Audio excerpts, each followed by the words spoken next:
We know bipartisanship could craft a 21st century immigration plan, but this administration chooses to cage children and tear families apart. Compassionate treatment at the border is not the same as open borders. President Reagan understood this. President Obama understood this. Americans understand this. And Democrats stand ready to effectively secure our ports and borders. But we must all embrace that from agriculture to healthcare to entrepreneurship, America is made stronger by the presence of immigrants, not walls. And rather than suing to dismantle the Affordable Care Act, as Republican attorneys general have, our leaders must protect the progress we've made and commit to expanding healthcare and lowering costs for everyone. My father has battled prostate cancer for years. To help cover the cost, I found myself sinking deeper into debt, because while you can defer some payments, you can't defer cancer treatment. In this great nation, Americans are skipping blood pressure pills, forced to choose between buying medicine or paying rent. Maternal mortality rates show that mothers, especially Black mothers, risk death to give birth. And in 14 states, including my home state, where a majority want it, our leaders refuse to expand Medicaid, which could save rural hospitals, save economies, and save lives. We can do so much more. Take action on climate change. Defend individual liberties with fair-minded judges. But none of these ambitions are possible without the bedrock guarantee of our right to vote. Let's be clear. Voter suppression is real. From making it harder to register and stay on the rolls, to moving and closing polling places, to rejecting lawful ballots, we can no longer ignore these threats to democracy.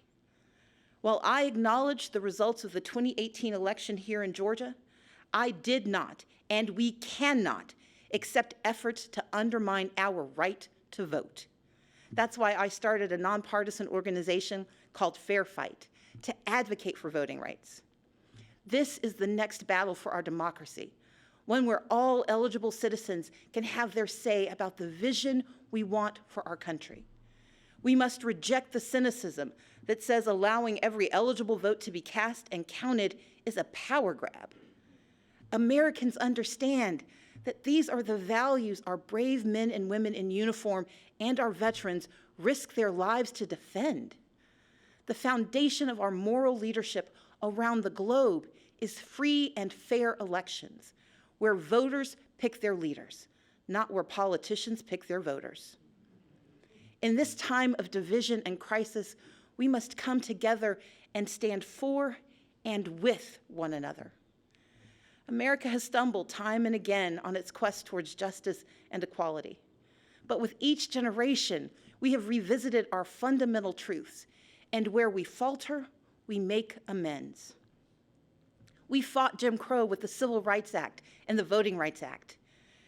Yet we continue to confront racism from our past and in our present, which is why we must hold everyone from the highest offices to our own families accountable for racist words and deeds, and call racism what it is, wrong.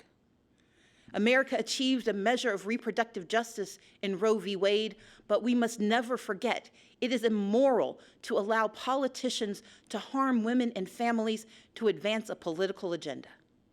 We affirmed marriage equality, and yet the LGBTQ community remains under attack. So, even as I am very disappointed by the president's approach to our problems, I still don't want him to fail. But we need him to tell the truth and to respect his duties and respect the extraordinary diversity that defines America. Our progress has always been found in the refuge, in the basic instinct of the American experiment, to do right by our people.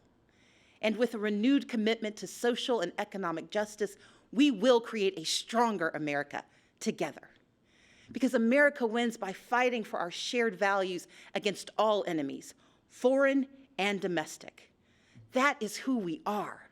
And when we do so, never wavering, the state of our union will always be strong. Thank you, and may God bless the United States of America.